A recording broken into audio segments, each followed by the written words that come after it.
scampering to make all the money they can and run. We have never seen it before, so I want to agree with Sosion. This government has given us a first of everything.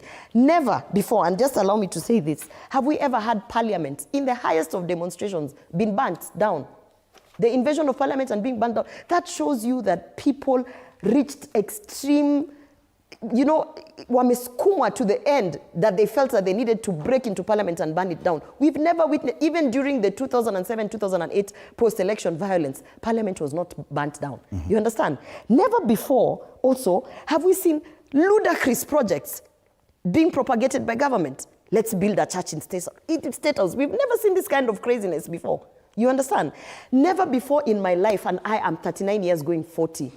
So I have been an adult at least for a couple of years and experienced the administration. Never before have I directly, as a Kenyan, been conned by a state officer directly in a government office. But now we have a program led by government in the name of labor exports, where Kenyans are being conned, not by conmen out there around the offices of government, by government. They are actually being conned by government. We have never seen that. So never before have we ever impeached a deputy president on very flimsy grounds. I voted to impeach him because I know that 11 counts that were brought, 10 were not even substantiated. Only one was proven that indeed he said shareholding. Never before have we seen a deputy president being impeached on those flimsy grounds. But this administration has shown us that indeed anything can run. Anything can go. Never before have you seen a nominated senator being removed from office illegally, and then the courts reinstating her and saying, by the way, you people were wrong, she needs to be reinstated back. And Parliament, the Speaker, the Clerk of the Senate, and the whole full House, Parliamentary Service Commission, outrightly chest stamping, going against the law. We have never, Sosion was a nominated senator. A former nominated Senator GLORIA ORWOBA also sharply criticized the President William Ruto's administration, describing it as experimental government that has exhausted Kenyans' patience. Speaking during an interview on Morning Cave on TV47, ORWOBA said that the current regime has opposed citizens and even retired leaders beyond acceptable limits. If never before have we had a former president come back and say, hey, what are you guys doing? This is because the Kenya Kwanza government has pushed the limits on everyone, including retired President Uhuru Kenyatta. This is an experimental government and Kenyans are tired, she said in one of the speeches. Her remarks highlight growing tension between the government and the public, as well as the unusual visibility of a former President Uhuru Kenyatta, who continues to be active in politics nearly 3 years after leaving office. Analysts note that Uhuru's continued engagement, whether in opposition politics or a party leadership dispute, signal a discontent with the trajectory of the current administration. At the heart of the discussion, however, was the question of youth participation in Kenya's democratic processes. ORWOBA criticized the Independent Electoral and Boundary Commission (IEBC), accusing it of neglecting first-time voters, particularly the Gen Zs. It is easy to push the narrative that Gen Z voters does not count, discouraging them from registering. With the RABC in charge, we are dead on arrival because they haven't been internationally in targeting first-time voters, Gen Zs who haven't voted before.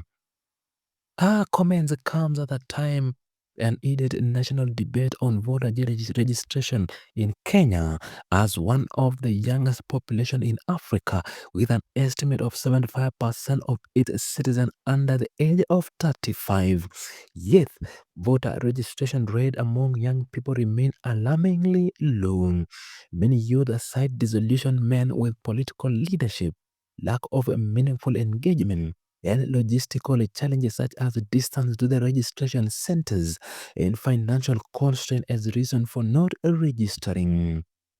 Gloria Orwoba remarked tied into his wider frustration by invoking the Gen Z slogan "Syrian in Numbers," which emerged from the nationwide process earlier this year.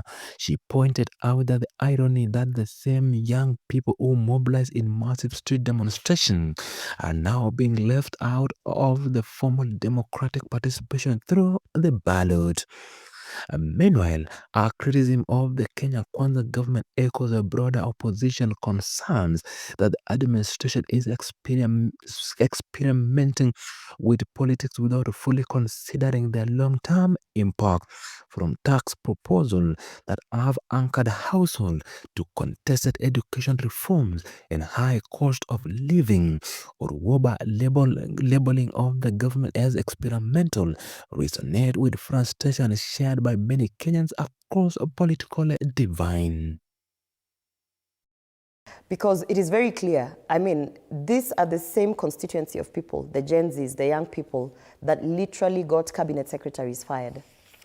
So if they mean business and they go to the ballot, for sure, we will not be witnessing the normal trend of voting. We will not be witnessing the normal tribal alignments. There will be this whole other constituency of people by the name of Gen Z, this whole other tribe. And if you look at the numbers of the youth in this country, and you know very well that you are not speaking their language, and you know very well that you have not really delivered the promises that you gave to the youth, then obviously you don't want them to register. So it is easy to run a narrative that your vote doesn't count, so that the youth can feel like, no point of registering, watu wanatuibia kura, so therefore I won't register. But that's a fallacy. I want to actually remind them that it is the youth that showed us the issue of Syrian numbers. You remember? Syrian numbers. Syrian numbers, sorry, Syrian numbers. And by the time, most leaders understood what they were talking about, it was like, oh, come out in numbers. But how come we're seeing very little, very few numbers? No. It's just the beginning. It's just the beginning. You wait and see. Right. You see, the other thing is that also IEBC has not particularly been intentional on targeting the youth to go out and vote. That's why sometimes I feel like with IEBC, we are sort of already dead on arrival. Because one of the things that they should have started with is that we have these new virgin voters. They've never voted. You want to get them on the ballot, you want to get them to come out and vote, but you don't see as if that is what IEBC is targeting. Because by now, 3-4 days in, the strongest campaign I believe they should have had is for the youth, especially considering that the Gen Z demonstrations, we just got out of the Gen Z demonstrations and then the anniversary. So you would be telling these people, by the way, stop going to the streets. What you need to do is go and get registered. All right. Yeah. Mwalimu Sossion, do you share in